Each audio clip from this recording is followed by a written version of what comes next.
what I'm going to talk about today is to continue our discussion about what is biomedical engineering and go a little bit further. And we'll spend about half the class doing that. And then I want to spend the last half of the class talking about some biological structures that are very important and that you might not be familiar with. But I'll talk about biological membranes and lipids and how they're assembled. But first I want to start with the assignment I gave you last time. And I asked you all to think about these two questions and write some things down. And let's start with the first, with A on this list here. What products of biomedical engineering have you encountered? And we talked about a few of these last time, but I'm sure there's others. So what things did you come up with as you were thinking? Anybody? Yeah. Drug delivery patches, nicotine patches. Okay.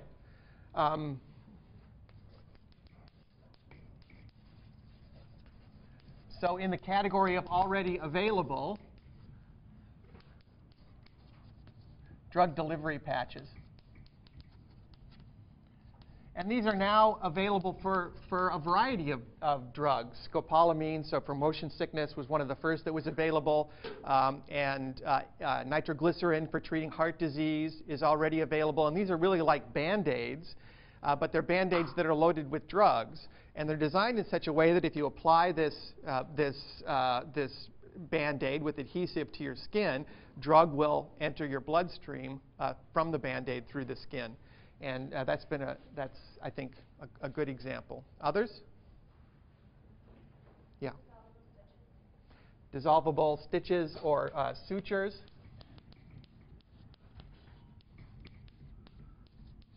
Now, what needs to be engineered in those? So they have to be engineered to be inert so that they can be safely inside a system, and there's not every material you could pick would have that property. And it's a suture or a stitch has to hold the wound closed, so it has to have certain mechanical strength. And imagine the problem of making something that's dissolvable so it disappears, but also is strong enough to hold a wound closed reliably for a length of time. Others? Yeah. Arthroscopic surgery. And so what are you thinking about there?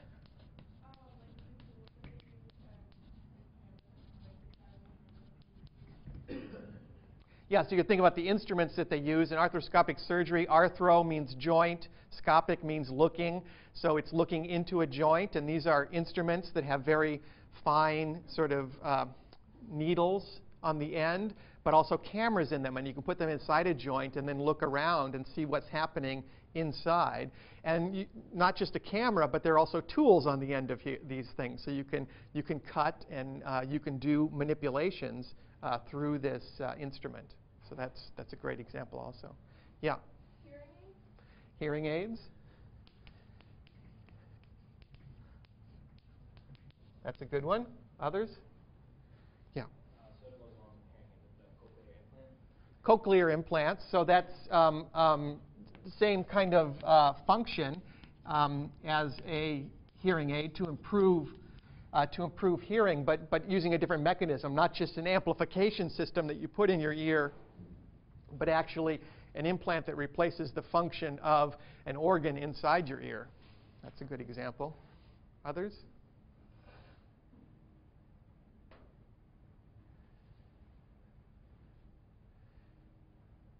Must be a couple of others. Yeah. Contact lenses.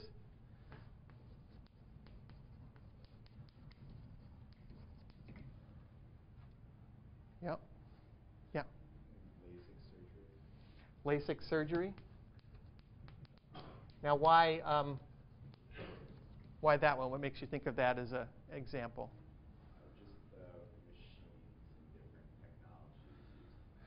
Instruments. It involves lasers and learning how to make lasers that can do the right amount of damage to tissue, right? Because that's what the laser is doing in the surgery, is cutting like a knife would do, but doing the right amount of damage and controlling it with light is an advance there. Others? Yeah. Tissue culturing. Now, what has to be engineered in tissue culturing? I beg your pardon?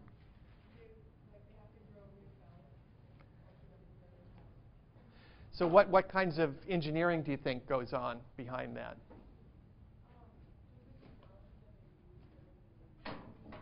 The technology that they use, and really there's quite a lot of technology here, starting from the plates that you grow them in turn out to be engineered so they have the right properties.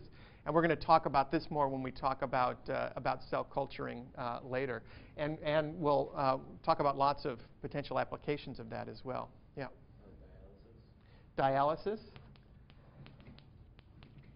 And this is a method to replace or augment the function of your kidneys, to remove waste products really from the blood, which is something the kidney does continuously. Yeah.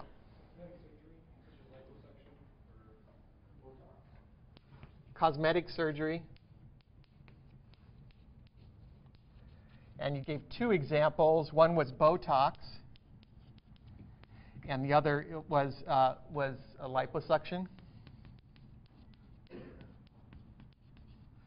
So two different kinds of strategies, right? One is a surgical strategy, actually removing tissue, and we talked a little bit about the engineering of surgical instruments and things like, so there's a lot of biomedical engineering that goes into everything that happens in the operating room. And Botox is an injection of a molecule, right? Or a complex molecule, but a molecule. So in what ways would that be biomedical engineering?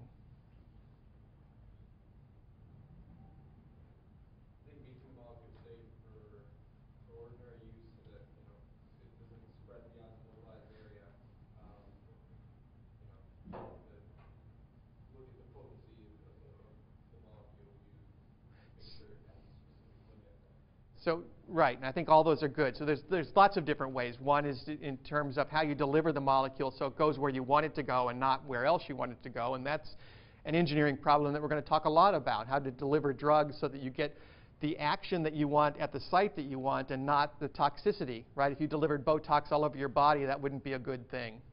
Might not even be a good thing if you deliver it in one place in your body, but it's definitely not good if you deliver it everywhere. And so controlling the dose is really important, and that's going to turn out to be very important in cancer therapy, right? Because these are very potent drugs that will have bad effects in other sites, and you want to localize them where they want. So we're going to talk about that. Well, I think this is a good list. So let's go and think about what might be a little bit more challenging. So in the future, what things do you think biomedical engineering is going to produce in the future? Yeah. An AIDS vaccine.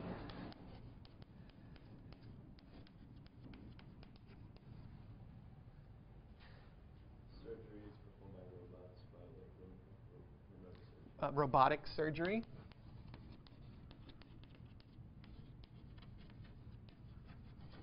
Yeah, robotic surgery.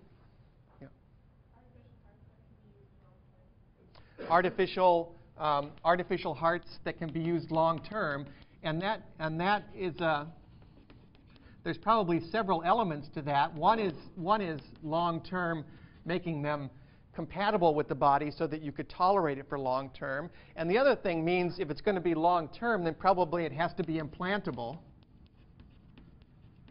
And that means all of the heart has to be implantable, right? And this is where we don't have something that satisfies both of those categories right now. So imagine how much power it takes to drive an artificial heart.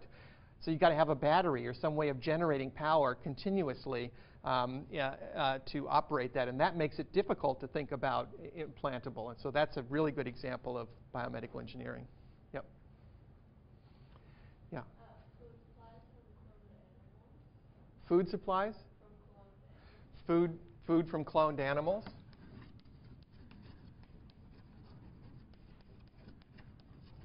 And we're going to talk about cloning next week. But why would cloning be an advantage in producing food? Control of quality, because cloned animals are all genetically identical, right? And so you wouldn't have variability in that way. And so potentially you could have, pick an individual that has really good quality meet and always reproduce that same thing. Yeah. I was going to say genetic scans predict like probabilities that you'll get certain diseases or unsusceptible. Genetic scans for disease prediction. And we talked about one way you might do that using gene chips last time. We talked very little about that, and so we'll talk more about that next week. But certainly technology is going to be available, but there's going to need to be ways developed to put this technology together, right? If we looked at all 30,000 genes that were important in each individual, how do you pick out which ones are important for a particular disease, or what? And often it's not going to be just one gene, right? It's going to be combinations of genes. And how do you predict the fate of the individual based on all of the genes that you know to be involved in progression of a certain disease, right? So it's not just knowing what genes or figuring out ways to look at gene expression. It's figuring out how this expression of key genes affects the fate of the individual, right? And that's really a complex systems problem, the kind of problems that engineers are very good at dealing with. Others? A couple more. Yeah. Yeah, so I'm gonna call that chips implanted in the brain to control prosthetics, but I'm going to make it a little bit more general and call it a brain-machine interface. So some way of interfacing activity in your brain with the outside world. And we'll talk about this as we go along, but there's lots of reasons to think that we're going to have this in the not too distant future. Regeneration of spinal cord is possible. Yeah. Spinal cord regeneration.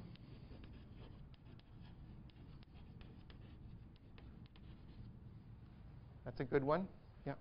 Artificial organs that are like organs that not artificial that can be cultivated using like a single cell. So organs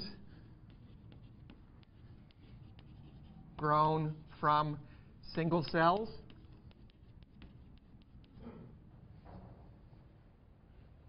Yeah.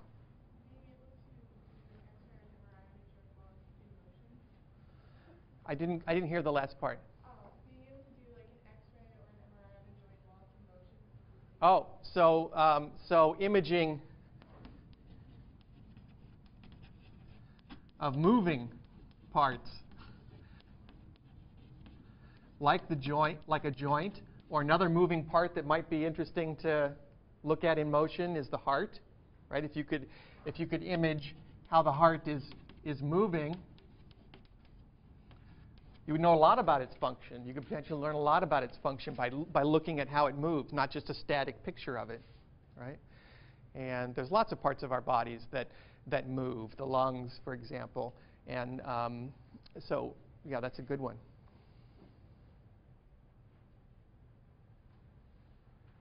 Two more. Yeah. Artificial pancreas. Now, how are you thinking that might work? Well, I know they already have insulin pumps that can administer insulin, and they're working on things that can constantly monitor your blood sugar. So they could combine those either internally or externally. So maybe, and here thinking about the pancreas has many functions, but one of its important functions is to secrete insulin. And so, and diabetics have lost that normal function. So what if you could take just a pump that's capable of continuously administering insulin at various rates and connect it to a sensor that's able to continuously measure the sugar level in your blood? Right? And insulin is important for regulating levels of sugar in your blood. Well, if you can continuously measure and then give the amount of insulin you need to compensate for that amount of blood, those things could work together to be a totally artificial pancreas, meaning made it totally out of synthetic parts. Now, another approach would be to take pieces of the pancreas that already have all that capability within them. And individual cells of the pancreas are capable of a healthy pancreas are capable of both sensing glucose and secreting insulin. So what if you could take cells from a healthy individual and put them into a diabetic individual? Then maybe those new cells you put in would function as a totally natural artificial pancreas. Now, why isn't that done? Why doesn't that already work, do you think? What are the engineering problems to overcome to get that to work?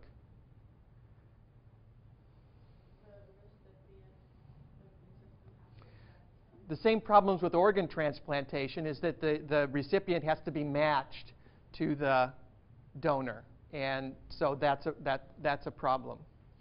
And that's a big problem. And so can you protect these cells that you give to the recipient from attack by the recipient's immune system? That's one challenge. And we'll talk about ways to think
fight